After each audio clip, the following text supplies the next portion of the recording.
Max Verstappen launched his biggest attack on F1 2026 racing yet after the Chinese Grand Prix and insulted anyone who likes it in the process, but did this weekend actually prove him wrong? Verstappen's made his disdain for the 2026 rules very obvious for a long time, and his vocal criticism shows no sign of slowing down. In fact, it's only got worse, with an astonishing inflammatory broadside against the terrible racing, which he labelled a joke. Verstappen also said, if someone likes this, then you really don't know what racing is like. It's probably not helped by just how bad his and Red Bull's situation is, as Verstappen failed to finish the Chinese Grand Prix and didn't score a point in Saturday's sprint race either.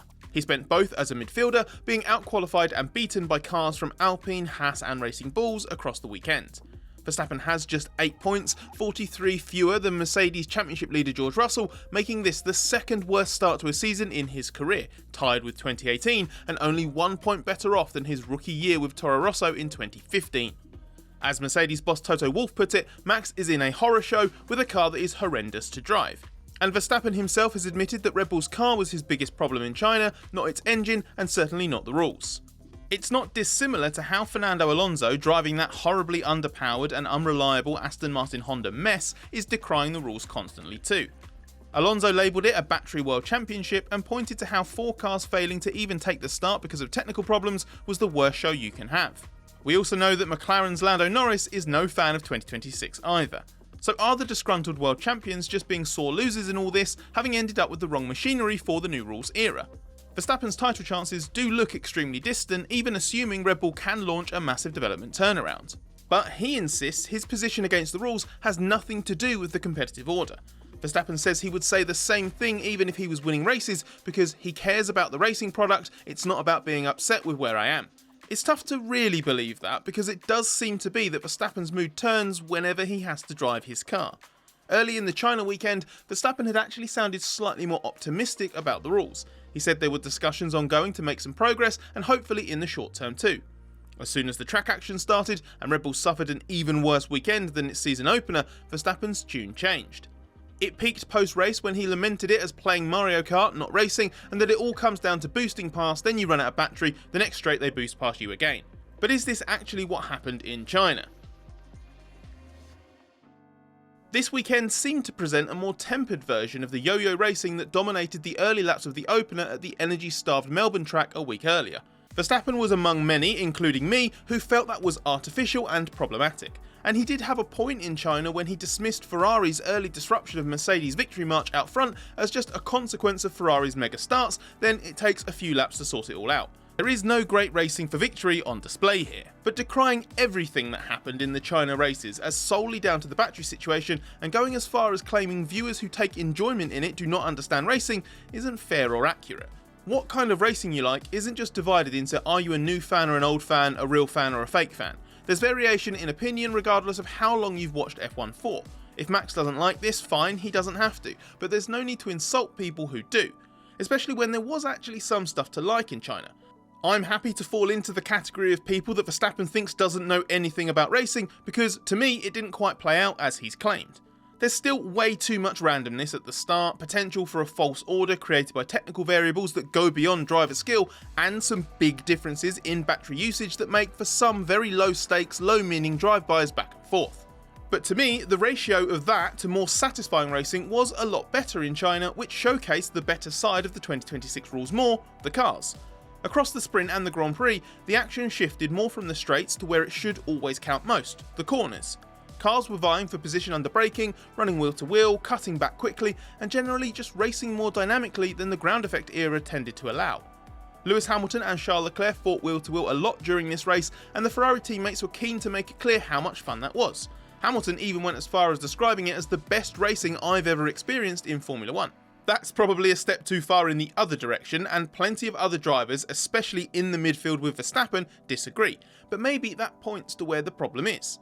When there's so many cars in close proximity, the impact of the battery swings is probably exaggerated. There was a good example of that when Verstappen was trying to pick off multiple cars, got past one Haas and then nearly rear-ended the other because he had so much more battery to spend.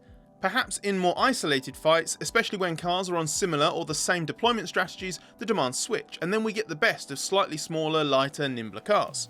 Was it perfect? Absolutely not, and F1 shouldn't get smug that a better spectacle, some fun if brief fighting at the very front and a lot of overtakes make this a roaring success all of a sudden. But overall it was better, and that's coming from someone who was extremely critical of what we saw in Australia. So maybe Verstappen will soften his stance slightly too if he watches back some of the wheel-to-wheel racing, and hopefully others, because as we've said, Max isn't the only driver who feels this way. This was an order of magnitude better than the most farcical parts of Australia, and if Verstappen recognises that, it will actually help the rest of his criticism rather than letting it all blend into one. The bad news for Verstappen is the prospect of an immediate rules tweak to try to improve the show for the next race in Japan is now off the table. A planned post-China review of the rules and how to make the energy management demands less significant is now not going to happen until after the next race. That will take advantage of the new month-long gap without any Grand Prix in April following the cancellation of the Bahrain and Saudi Arabian Grand Prix, and means nothing will change before the Miami race at the start of May. You can keep up to date with what F1 decides to do, what happens during F1's unexpected hiatus, and the racing that does happen around it by joining the Race Members Club. You can get 90% off your first month at the moment and enjoy behind-the-scenes insight, exclusive podcasts, and special bonus content whether F1 races are happening or not. Just check out the link in the description to claim your 90% discount. F1 and the FIA were open to changes as they knew the rules had created the conditions for a problematic spectacle. This was certainly the case in Australia because the track there made charging the battery so difficult. And while it's still very much the case that every team's priority is to maximise the charging and discharging of the battery, even in qualifying, at least in China it wasn't such a dominant factor. And as we've said, other parts of the rules did come to the fore. That's why the intense criticism of the rules following Australia from drivers, fans and paddock insiders like us faded a little this weekend. There's still a belief that some aspects definitely need addressing, especially the qualifying spectacle and some overtly complex elements to the regulations. But these concerns don't seem to be big enough worries to force the rulemakers into knee-jerk changes. F1's convinced that the Sprint and Grand Prix in China were entertaining enough that the spectacle is not a problem. But as Shanghai was a much friendlier circuit for charging the battery and how teams manage strategies around that, getting a greater understanding from a third event in Japan will help make the true reality of the 2026 rules that little bit clearer. To be fair to Verstappen, he wasn't expecting anything fundamental to shift immediately. His hope was more about doing something for 2027 to mitigate the worst parts of the current rules and then get rid of them as soon as possible. A switch to V8s with no electric element and only sustainable fuels has been earmarked as F1's next set of regulations a few years down the line. Verstappen says it's painful that can't come as early as next year and that this current set is fundamentally flawed and can only be helped a little. He's also probably not going to be too impressed with the line F1's trying to take at the moment. Some have either been convinced that the majority of fans genuinely love F1 2026, or they are very selective in what they use to make that judgment. Wolf, for example, claimed that all the indicators, all the data, say people love it, and that message is coming from F1 itself. Given so many fans were in uproar at the notion of F1 censoring them by hiding negative replies on social media after Australia, it's stating the extremely obvious to point out that the rules remain divisive and are not universally enjoyed by engaged fans. If a more casual viewership is the reference, or the total number of people watching F1 races is being contorted into proof that people love what they are seeing, then maybe you could argue there is more enjoyment than there is skepticism overall.